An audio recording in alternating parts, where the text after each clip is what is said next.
Vous vous souvenez de ce Québécois Bernard Lachance qui vendait lui-même ses billets de spectacle. Et vous voyez ces images, notamment à Chicago, où Oprah Winfrey l'a rencontré. Or, si on vous en parle ce soir, c'est qu'il y a quelques semaines, Bernard Lachance a communiqué avec nous. Il nous a dit en plein cœur de cette crise du coronavirus, j'aimerais parler de la crainte du virus parce que lui, il en avait contracté un qui a fait les manchettes bien avant le coronavirus, le VIH. Et c'est la première fois qu'il va en parler aujourd'hui et il va nous raconter pourquoi donc ce soir. Salut Bernard! Salut, ça va bien, Denis? Oui, donc une grosse journée pour toi parce que tu décides de parler de ça. C'est la première fois que tu en parles. Oui, c'est la première fois que je vais en parler. Et Denis, je vais te surprendre, j'ai donné une toute autre pré-entrevue à ton recherchiste parce que j'avais peur que vous me laissiez pas dire ce que je m'apprête à vous dire. Mais moi, j'ai pris, après Oprah, j'ai pris mes pilules pendant 8 ans. Aïe, aïe.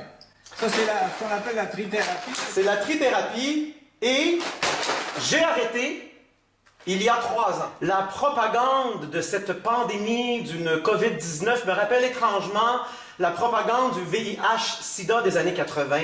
Et ceci est une pandémie qui, aujourd'hui, 35 ans plus tard, est très bien documentée comme ayant été, et là je vais vous surprendre, comme ayant été frauduleuse, criminelle, et aussi scénarisée par les mêmes acteurs et les mêmes institutions que ce qui nous intéresse aujourd'hui.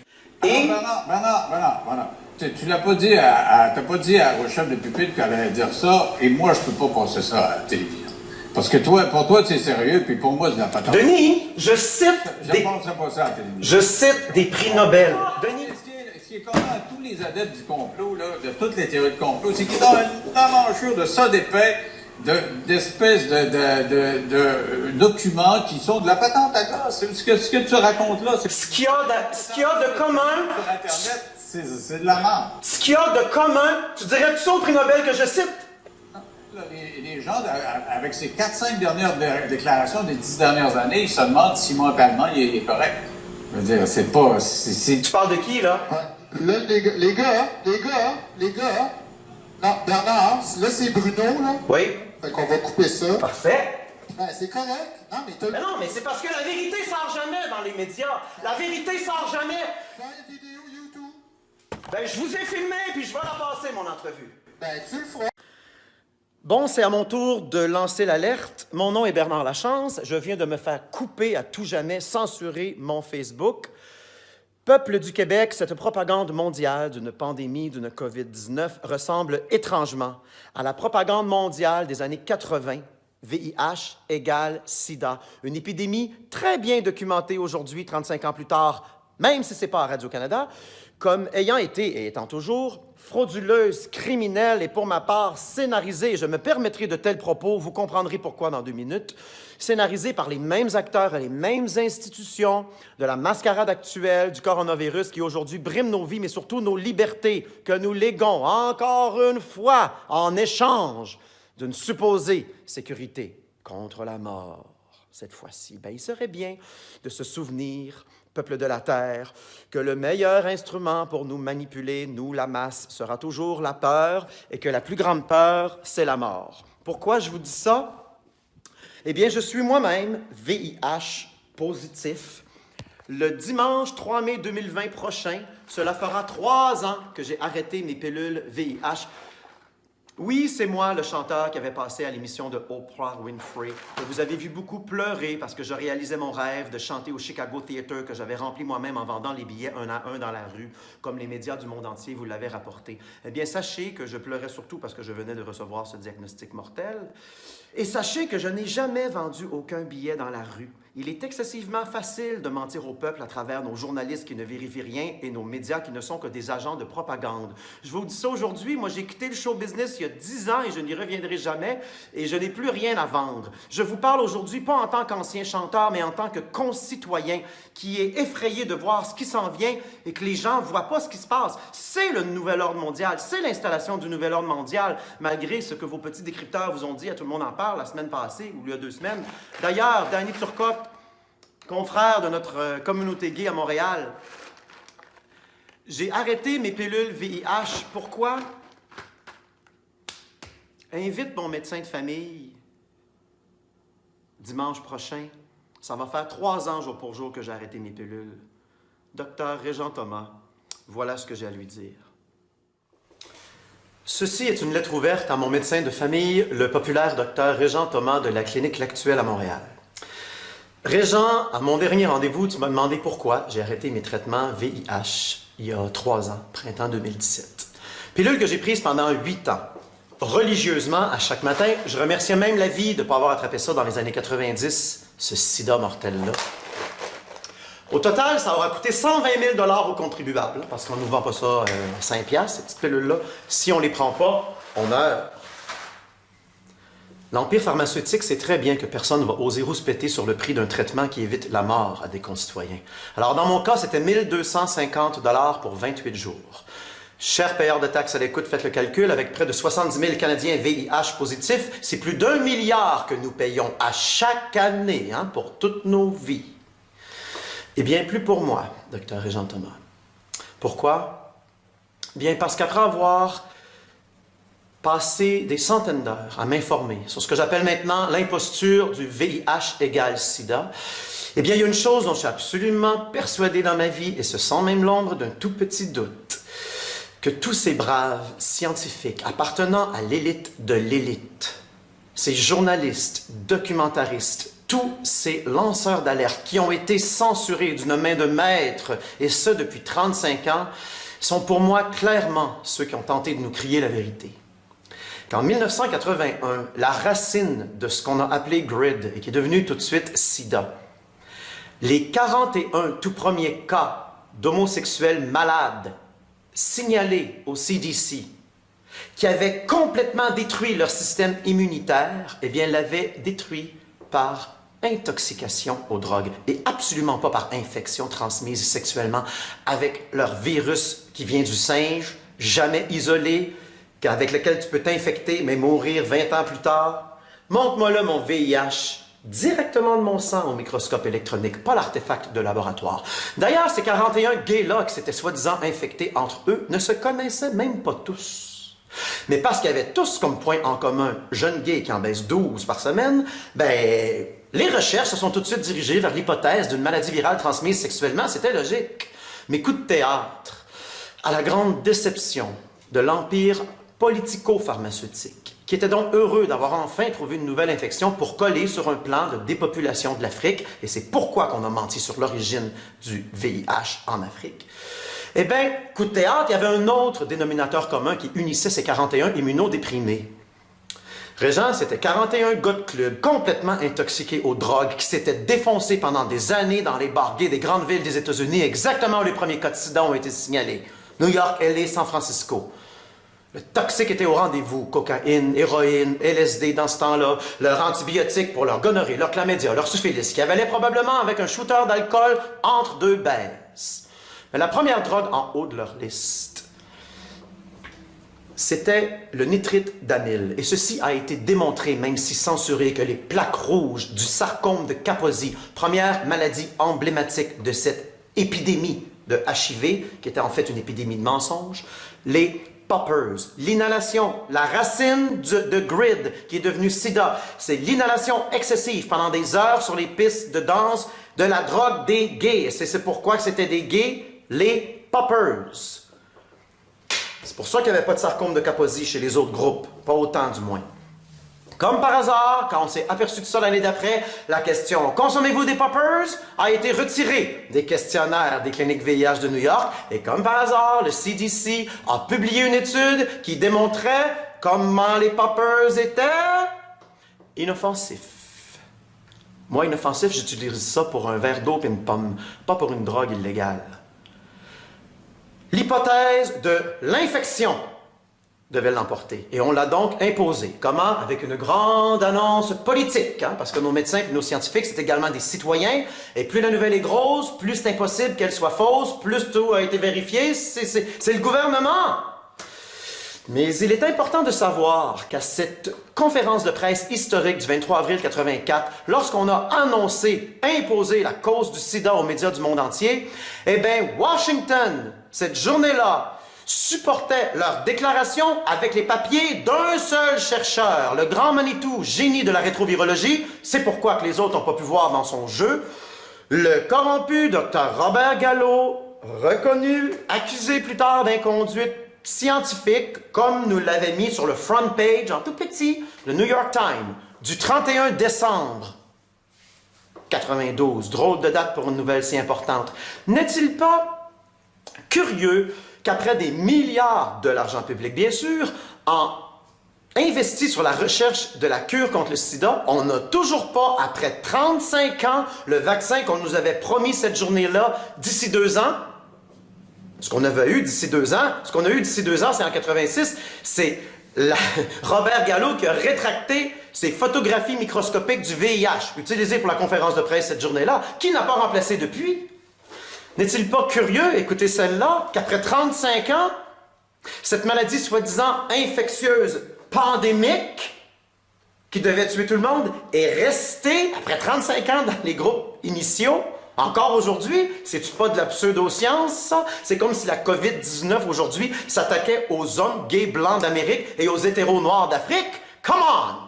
Le journaliste scientifique français Jean-Claude Roussès titre parfaitement son enquête de 2 ans « Sida, supercherie scientifique et arnaque humanitaire ». Et voilà pourquoi, Dr Régent Thomas, je ne boufferai plus jamais ce poison qui a probablement affecté mon système immunitaire comme mes poumons si j'avais fumé 8 ans. Grâce à Internet, Big Pharma a perdu le contrôle de la censure.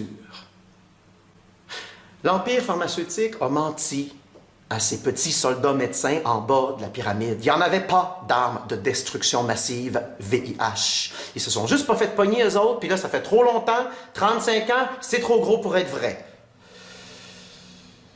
Tu ne le sais peut-être pas, Régent, mais on a un ami commun, toi et moi, ton ex-patient, pharmacien, VIH positif. J'en dirai pas plus. Il serait très heureux d'être assis à côté de moi aujourd'hui pour exposer ce crime contre l'humanité qui s'appellera un jour de la période 86 à 96 de l'AZT, le premier médicament, le génocide gay. Ce crime contre l'humanité, il serait heureux de l'exposer lui aussi et de sortir sa rage. Vous comprendrez que je parle de ça avec émotion parce qu'on m'a violé psychologiquement en me disant que j'allais mourir, ce qui est un coup de masse, et physiquement avec ce poison. Ben, il va perdre sa job parce qu'il va perdre sa licence s'il vient ici, et son salaire et son confort. Alors, je le comprends, je ne peux le blâmer. Mais je l'ai appelé l'autre jour, puis j'ai demandé qu'est-ce qu'il te disait, Régent, quand tu expliquais la fraude HIV. Il m'a dit « shutdown total, rouge comme une tomate, les bras croisés, puis il a regardé à côté. » J'ai dit « moi pareil. » C'est pour ça que je te le fais comme ça maintenant, t'as pas le choix d'écouter.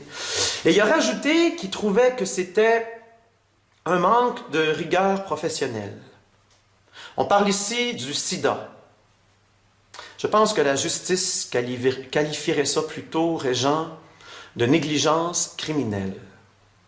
Puis si tu penses que je suis fou, ben fais-moi enfermer en psychiatrie, puis mets-moi dans la même cellule que les prix Nobel que je cite, ceux-ci beaucoup plus formés que toi.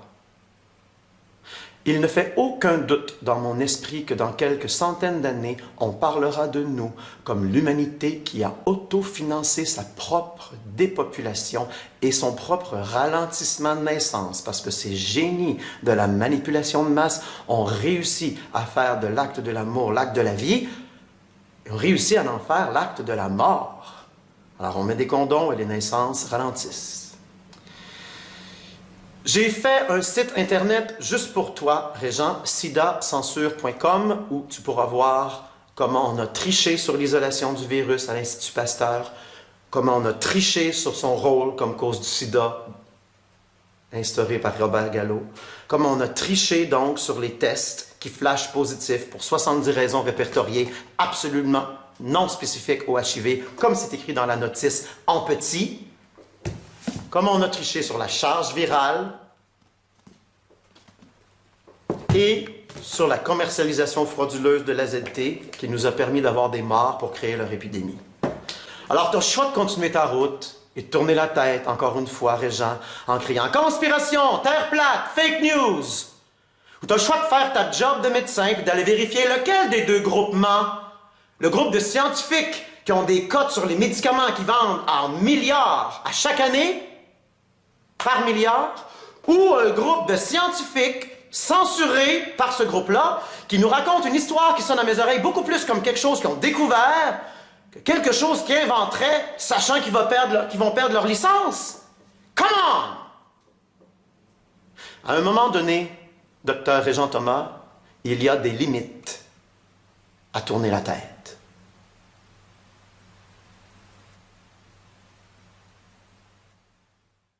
1er décembre 2020, Journée mondiale du sida, peuple du Québec, mon nom est Bernard Lachance, soi-disant VIH positif pour ce que ça veut dire, et ceci est une lettre ouverte à Guy Lepage, notre animateur national de Tout le monde en parle. Guilla, ton email personnel que tu m'avais un jour glissé au hasard à La Guardia m'est revenu. Cette fois-ci, j'ai donc pensé te joindre via Twitter, réseau social que nous apprécions tous les deux, avec lequel nous avons d'ailleurs déjà échangé une courte conversation de quelques tweets dont je vais te parler aujourd'hui. C'est le sujet de cette lettre. C'était le 22 mai dernier, après que l'équipe de Tout le monde en parle ait annoncé la liste des invités de votre dernière de la saison. Liste d'invités où, étonnamment, ni moi ni Régent Thomas, notre docteur SIDA au Québec depuis plusieurs années, n'apparaissait. J'ai donc tweeté ceci. À Guy Lepage, honteux. Ce silence dans les médias québécois concernant ma lettre à docteur Régent Thomas. Tu m'as répondu, Bernard, je ne suis pas les médias. Mais pour ta partie, Guilla, pourquoi ce silence? Est-ce que tu as entendu le contenu de cette lettre? Petite parenthèse ici, pour ceux qui ne connaissent pas le contenu de la lettre à mon médecin, c'est une vidéo de 10 minutes que j'avais mis en ligne quelques semaines auparavant, en toute objectivité percutante, même si tous nos grands journalistes québécois l'ont ignoré. Pourtant, ils sont soumis à un code de déontologie journalistique. La vidéo écorchera peut-être au passage Dr Thomas, que j'accuse de déni, mais je l'ai plutôt enregistré pour mettre en lumière un groupe de scientifiques de l'élite, censurés depuis les années 80 par l'Empire pharmaceutique, car ils exposent la fraude VIH égale SIDA, la plus grande imposture politique et scientifique du siècle dernier, à laquelle je me suis moi-même fait prendre. Si vous voulez comprendre les mensonges de cette pandémie actuelle, allez voir l'autre pandémie d'Anthony Fauci d'il y a 35 ans. À ma grande surprise, la vidéo est encore disponible. YouTube ne l'a pas encore censurée. Je la mets via sidacensure.com, juste en dessous de ce post. Revenons maintenant à mon mouton. Guilla, tu m'as écrit, Bernard, je ne suis pas les médias. Bien, Guilla, depuis plus de 15 ans, au Québec, à tous les lundis matins, télé, journaux et radios parleront de ce qui s'est dit la veille chez vous. Tu es les médias, Guilla, et tu as certes le droit d'inviter qui tu veux sur ton plateau.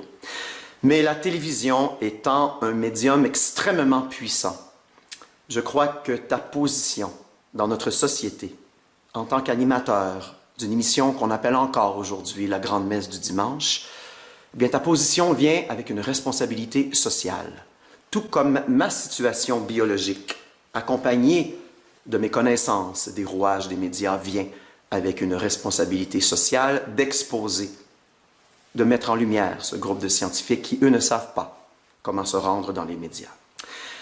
Et c'est pourquoi je t'ai répondu ceci. Mais pour ta partie, Guy, pourquoi ce silence? Tu as entendu le contenu de cette lettre? On parle ici d'un possible génocide en cours. N'est-ce pas plus prioritaire comme sujet de société que la danse d'Arruda? La danse d'Arruda qui avait été un des sujets de la semaine d'avant. Et voici la réponse de Guilla. La danse du docteur Arruda a été le plus gros spin de la semaine. Ça ne veut pas dire que ton sujet est à jeter. Ça ne marche pas comme ça, tu le sais. Eh bien, tu as raison, Guilla, mon sujet n'était pas le spin de la semaine au Québec. Mon sujet était le spin de toute ta saison sur toute la planète. Et comparer un tel sujet avec l'inconsciente danse d'Arruda est en fait aussi inconscient que la danse d'Arruda elle-même. J'ai cliqué sur ton nom pour vérifier que c'est avec le vrai Guy Lepage que je chattais quand j'ai lu cette connerie. Mais quoi qu'il en soit, 1er décembre 2020, Journée mondiale du sida. Mon sujet est dans le spin de la semaine. C'est même un double spin pour ton équipe, car tout le monde en parle des conspirationnistes depuis 8 mois. Donc pourquoi vous n'avez pas encore invité un? Si c'est comme ça que ça marche, tu le sais. Devrais-je comprendre que ton équipe a communiqué avec Dr Régent Thomas à la clinique L'Actuelle pour lui proposer un face-à-face avec moi? Il se sauvera avec son silence et son déni, encore une fois, en vous radotant la même raison, l'unique raison qu'ils peuvent donner pour se sauver de tout débat. Qu'il ne faut pas donner de tribune à cette pseudo-science basée sur des théories du complot qui pourraient mettre des gens en danger. Avec 40 millions de morts à leur actif et 35 ans en recherche sans cure, et sachant que le gars qui vous parle est supposé d'être mort et qui cite des prix Nobel censurés qui n'ont aucun but financier de dire ce qu'ils ont à dire, continuez d'accepter cette raison. Guilla fait de vous des gens dangereux. Les dangers de la censure sont beaucoup plus grands que ceux de la liberté d'expression. La censure de Tout le monde en parle et Radio-Canada et tous les médias du Québec, les journalistes, concernant cette bombe qu'est la lettre ouverte à Dr Régent Thomas, est sans mots. Je terminerai sur ceci, Guilla. Il est clair pour moi que le gars intelligent et sensible que tu sembles être fait ça inconsciemment. Participer à l'installation de la dictature dans laquelle vivra Béatrice. Mais je t'invite à surmonter, aller au-delà de la dissonance cognitive que tu expérimentes quand tu entends parler de cette fausse pandémie, car je crois que ce n'est pas que c'est une fausse pandémie que tu refuses de croire, Guilla. Tous les éléments de preuve sont dans ta face pour conclure que c'est un outil de manipulation de masse mondiale. Ce que tu ne veux pas croire, Guilla, c'est qu'on te mente.